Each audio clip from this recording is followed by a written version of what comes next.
Transport minister, আমাদের transport secretary, DG police, ADG traffic, Kolkata police, Bidhannagar municipal corporation, Howrah municipal corporation এবং Kolkata municipal corporation, আমি আমার commissioner সবাই মিলে আমরা একটা মিটিং করলাম।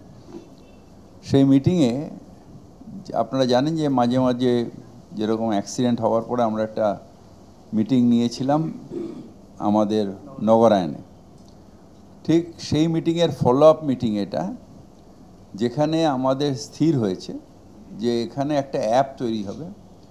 এখন ট্রায়ালে 12টা রুটে করবেন ট্রান্সপোর্ট ডিপার্টমেন্ট। এই 12টা রুটে বাসের কি বিহেভিয়ার, বাস ওভারটেক করছে কি না, বাস রাশ ড্রাইভ করছে কি না, ড্রাইভারের কাছে যে ফোনটা থাকবে স্মার্টফোন, আর আমাদের কাছে যে ফোন থাকবে তাতেই বোঝা যাবে যে কোন রুটের বাস, বাসের মালিকও দেখতে পারবে। সেকেন্ড হচ্ছে বাসগুলো যখন যাচ্ছে বাস স্ট্যান্ডে ডিসপ্লে হবে যে কোন বাস রুট কখন আসছে, নেক্সট বাস কখন আসছে। তাহলে মানুষ যারা দাঁড়িয়ে থাকবেন তারা জেনেই থাকবে যে আমাকে আর 5 মিনিট দাঁড়াতে হবে, তবে বাস আসবে। তো এই অ্যাপটা তৈরি করছেন আমাদের আইটি ডিপার্টমেন্ট এবং ট্রান্সপোর্ট ডিপার্টমেন্ট এটার নোডাল এজেন্সি।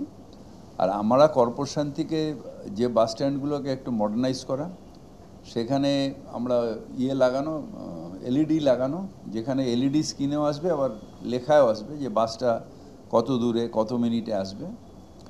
আর সেকেন্ড, যেখানে যেখানে বাস স্ট্যান্ড আছে অথচ বাস টার্মিনাস নেই, মানে বাস শেল্টার নেই, শেড নেই, সেইখানে কিছু শেড আমরা তৈরি করে দেবো ইমিডিয়েটলি।